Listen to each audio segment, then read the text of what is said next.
Right we're here right now in Vijayawada పూర్తిగా political heat తో బాగా మండిపోతోంది. ఇదే సమయంలో మనకి వ్యూహం అనే సినిమా దూసుకొస్తోంది. వ్యూహం ప్రీ రిలీజ్ ఈవెంట్ సందర్భంగా ఇక్కడికి విచ్చేసిన చాలా మంది ప్రముఖుల్లో ప్రముఖ నిర్మాత రామ్ గోపాల్ వర్మ గారి బావగారైన సుబ్బరాజు గారు మనందరికీ సుపరిచితులు. వారితో మాట్లాడబోతున్నాం. అసలు ఏమిటి పొలిటికల్ సినిమాలు, వీటికి ఎటువంటి స్పందన వస్తుందని వారు ఎక్స్పెక్ట్ చేస్తారు. సార్ నమస్కారం. నమస్కారం అండి. సో వ్యూహం సినిమా ప్రీ రిలీజ్ కోసం వచ్చారు సార్. చాలా ప్రామిసింగ్ గా పోస్టర్స్ కనిపిస్తున్నాయి. మీకు ఎలా అనిపిస్తుంది సార్? బాగుంటుందంటే గ్యారంటీగా చాలా మంచి హిట్ అవుతుందని. న్యాచురల్ తీసింది ఇది.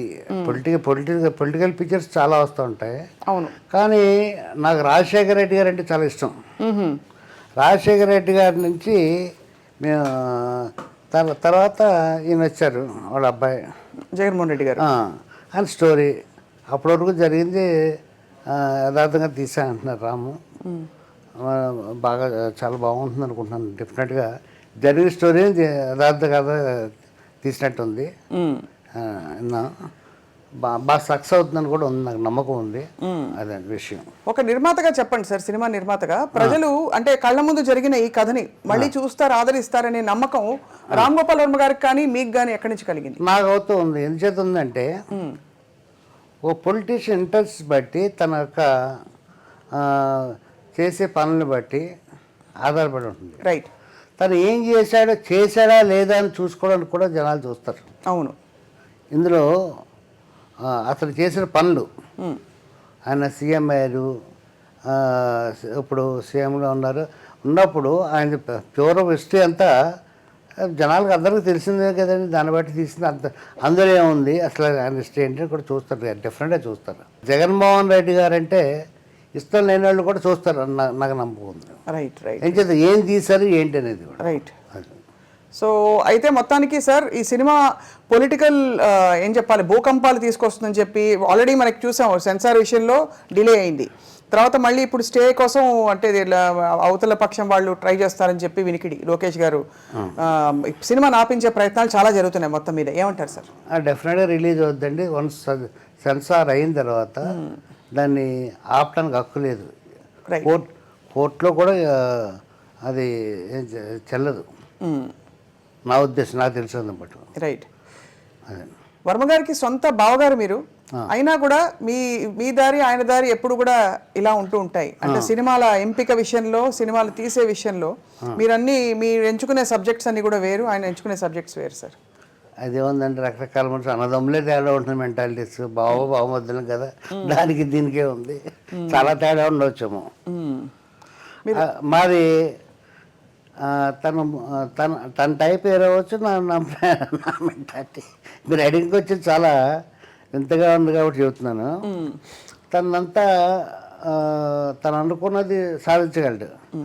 మేము సాధించగలమా లేదా అని మా భయం కొడుతూ అడిగేస్తూ ఉంటాం. ఓహో, అది. సో ఆయన ధీరుడు వీరుడు అంటారు అయితే? అవును, డెఫినెట్గా నేను కాదంటలేదు. సో అది ఖచ్చితంగా సార్. అంటే చాలా సాహసోపేతమైన నిర్ణయాలు తీసుకుని అనేక కాంట్రవర్సీస్ లో వర్మ గారు కనిపిస్తూ ఉంటారు సార్. అవునండి. మీకు ఏమనిపిస్తుంది? అంటే ఇప్పుడు అలవాటు అయిపోయింది ఎంత అంతా ఏం చేసేది ఉంది. రోజు పొద్దునే సాయం దాకా ఎన్ని నేను చాలా ఈజీగా తీసుకుంటాం. మధ్యలో మాత్రం ఒక సందర్భంలో కొంచెం మీరు ఫైర్ అయ్యారు. ఎప్పుడండి?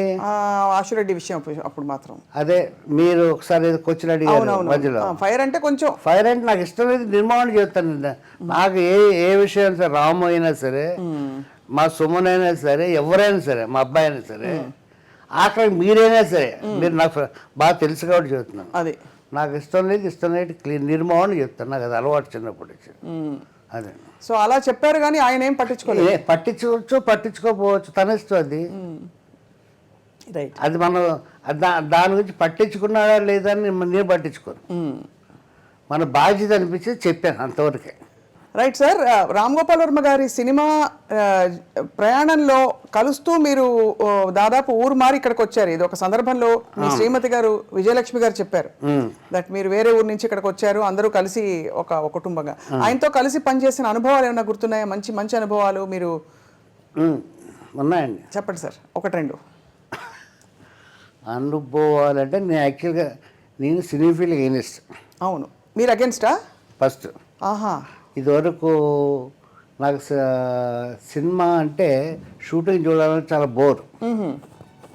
అక్కడికి వెళ్తే అంటే మేము మాది ఈస్ట్ గోదావరి సెక్రటరీపల్లి, మా ఊరు నుంచి వచ్చిన వాళ్ళు ఫ్రెండ్స్ ఉంటారు కదా, ఫ్రెండ్స్ ఎప్పుడన్నా వచ్చినప్పుడు స్టూడియోకి వెళ్ళి సినిమా షూటింగ్ చూడడానికి కోరికలు ఉంటుంది కదా, వాళ్ళు తప్పక అడుగుని గురించి వెళ్తాం.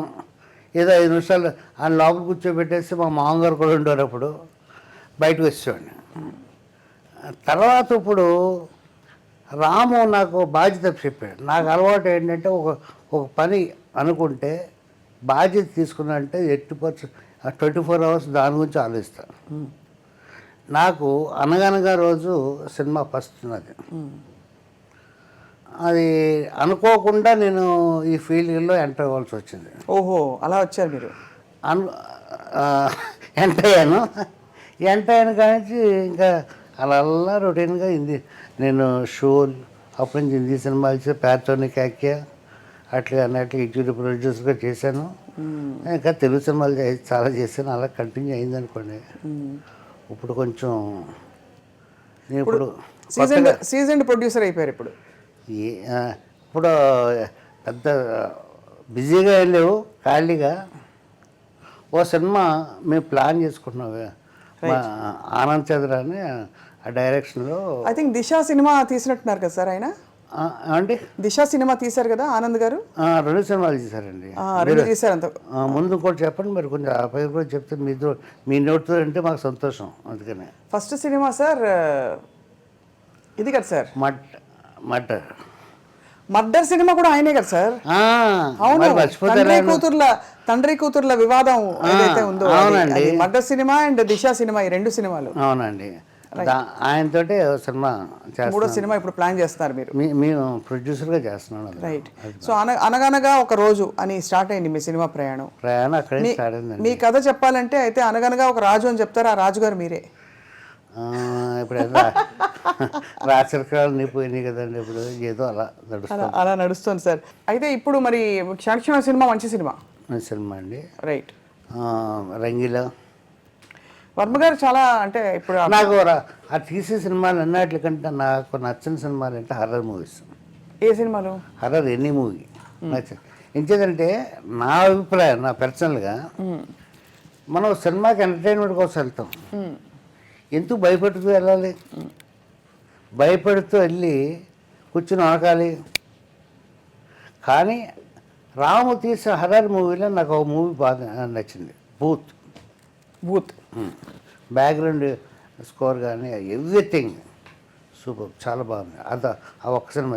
దెయ్యానికి కూడా నేను ఎగ్జిక్యూటివ్ ప్రొడ్యూసర్ని చెప్తున్నాను.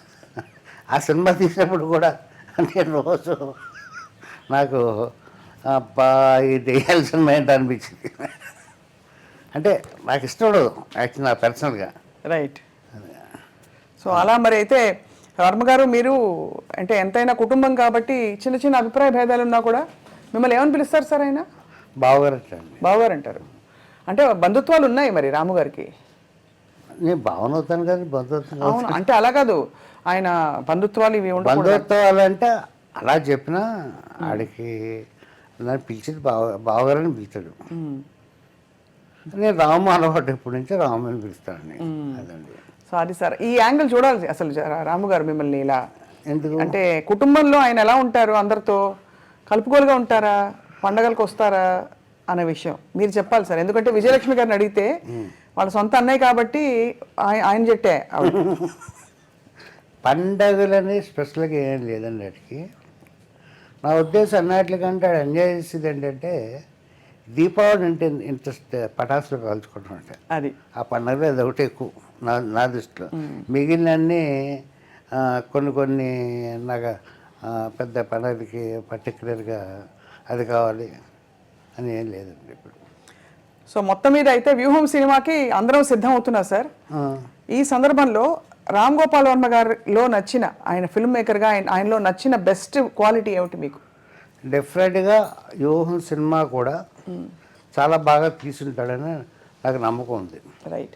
చూసిన మేరకు డెఫినెట్ నా ఒపీనియన్ అదండి. రైట్. సుబ్బరాజ్ గారు, మీరు మీ సినిమా కోసం కూడా మేము అందరం ఎదురు చూస్తున్నాం. తప్పకుండా అందరినీ అలరిస్తుందని చెప్పి, ఎందుకంటే మీకు కొంత కుటుంబ కథా నేపథ్యం, కొంత ఇలాంటి చిత్రాలు కొంచెం హ్యూమర్ ఉండేవి, అలాంటివి కూడా నచ్చుతాయి కాబట్టి అవునండి. ఖచ్చితంగా అలాంటి సినిమా స్టార్ కాస్ట్ అనుకున్నారు sir?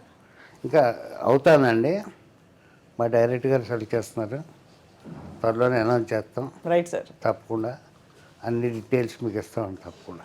Thank you very much sir. నమస్కారం. నమస్కారం అండి.